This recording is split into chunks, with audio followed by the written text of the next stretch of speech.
Assalamualaikum warahmatullahi wabarakatuh. Perkenalkan, nama saya Aziza Medina Maharani dari kelas reguler D yang hari ini akan memaparkan materi mengenai sistem endokrin. Yang pertama yang akan saya bahas yaitu mengenai adrenal. Nah, kelenjar adrenal terdiri dari dua bagian utama, yaitu yang pertama korteks adrenal. Korteks adrenal ini merupakan lapisan luar dari kelenjar adrenal. Letaknya di sini. Lalu korteks adrenal terbagi menjadi 3 zona. Yang pertama glomerulosa, yang berfungsi untuk memproduksi mineral kortikoid seperti aldosteron yang mengatur keseimbangan elektrolit dan air. Lalu yang kedua zona vasikula, yaitu memproduksi glukokortikoid seperti kortisol yang mempengaruhi metabolisme karbohidrat, lemak, dan protein. Lalu yang ketiga zona retikular, memproduksi androgen seperti DHEA yang berperan dalam perkembangan seksual. Lalu yang kedua terdapat adrenal medula. Medula adrenal merupakan bagian dalam kelenjar adrenal. Medula adrenal memproduksi hormon adrenal dan noradrenalin. Hormon-hormon ini dikeluarkan dalam tanggapan terhadap stres, memicu respon lawan atau lari dengan meningkatkan denyut jantung, tekanan darah, dan metabolisme. Lalu yang kedua yang akan saya jelaskan yaitu pankreas. Nah, bisa dilihat di gambar berikut ini.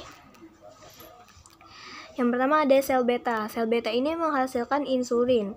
Sel target dari insulin berupa hati, otot rangka, jaringan lemak, dan sel tubuh lainnya. Fungsi dari insulin ini yaitu meningkatkan penyimpanan glukosa dalam bentuk glikogen. Lalu di sini terdapat sel alfa. Nah, sel alfa ini menghasilkan glukagon. Sel target dari glukagon yaitu hati dan jaringan lemak. Fungsinya juga yaitu menjaga kestabilan gula darah. Lalu yang terakhir yang akan saya jelaskan yaitu tiroid. Nah, dilihat dari gambar terdapat tiroksin atau T4 dan juga tridotiroin atau T3, lalu kalsitonin. Yang pertama itu tiroksin T4 dan T3 merupakan hormon tiroid yang berperan penting dalam mengatur metabolisme tubuh. T4 ini diproduksi lebih banyak dibandingkan T3, namun T3 memiliki aktivitas biologis yang lebih kuat. Nah, lalu hormon-hormon ini mempengaruhi proses-proses seperti laju metabolisme, suhu tubuh, dan pertumbuhan. Sekresi T4 dan T3 diatur oleh hormon perangsang tiroid atau TSH yang dihasilkan oleh kelenjar hipofisis. Nah, lalu yang terakhir ada kalsitonin.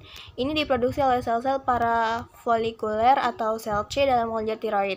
Kalsitonin berperan dalam mengatur kadar kalsium dan fosfor dalam darah. Lalu fungsi utamanya adalah menurunkan kadar kalsium dalam darah dengan menghambat aktivitas osteoklas atau sel yang bertugas mereabsorpsi tulang. Mungkin itu saja yang dapat saya jelaskan.